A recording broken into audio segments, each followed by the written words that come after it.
Hello and welcome to High Caliber TV, your source for figure and model updates every Wednesday and Friday. So today on the Workbench I'm going to be showing my latest pseudo mini project that I'm doing for IPMS Vancouver this year.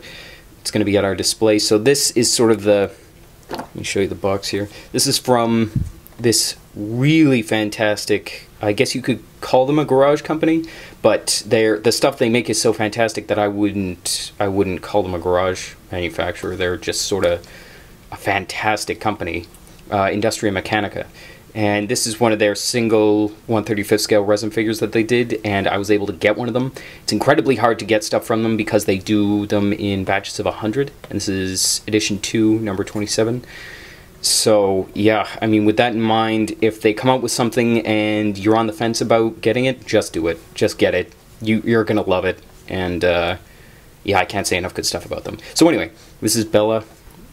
She is washing graffiti off of a, let me see if I can grab it here, off of the Evolution wall segment. So this is going to go together like this. This is resin walls from Evolution Miniatures. They come in a kit of 3, and you've got the base feet that go in there. These are just rudimentary, they're like the Russian version of an American T-wall, just something to obstruct sight and stop ground-based small arms from penetrating a structure or a fortified building.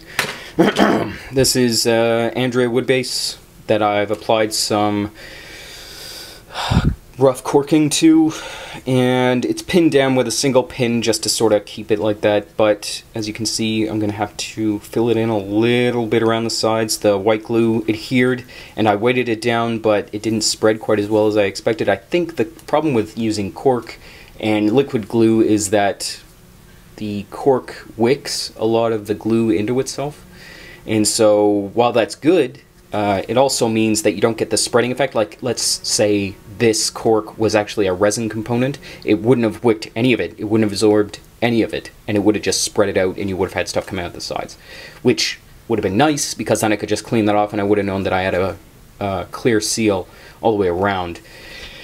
But we'll just have to work with what we got. So this is the way it is. I'm gonna be giving it a really thin layer of liquid green stuff, sanding it down so that it's relatively even like pavement, and then just leaving this rough like it's you know, crumbled section of pavement, and then masking this off before I start anything though.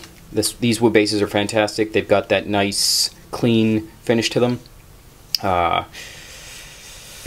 terribly cheap, and I don't know how highly I can recommend it based on that, especially with the way that the economies are right now. Getting stuff out of Europe isn't super fun, but you know, having really professional looking bases does add that extra level of sort of shine to your finished product. So there we go. The two figures who are standing guard, shall we say, are Evolution Modern Russian Infantrymen. So this is one of them. As you can see, I applied the sling with lead foil. That's what I've been using recently for slings. Works really great. It, as you can see, you can just bend it and it holds your bend really, really well. I can't say the same thing about brass photo etch. Photo etch seems to, unless you're a master with it, and I know some people can make it do exactly what they want it to do, but I'm not quite there yet, so I decided to go with lead foil. There's him, and then there's this guy. Now, I removed his AK and used a live resin HK416. I've seen pictures of Russian Alpha Spetsnaz using AR platforms, so I figured, I don't know if they're like Armalite. I think they're probably more of a Russian sort of equivalent. They might be using 5.45 by 54 or something like that, some Eastern caliber, but anyway, looks dope, looks really, really cool. Got the PEC box on there, and really, really sort of intermediary optic. PMag, or would be an EMag. Anyway, there we go. Guy looks fantastic. He's all one piece, by the way. which I thought was really cool.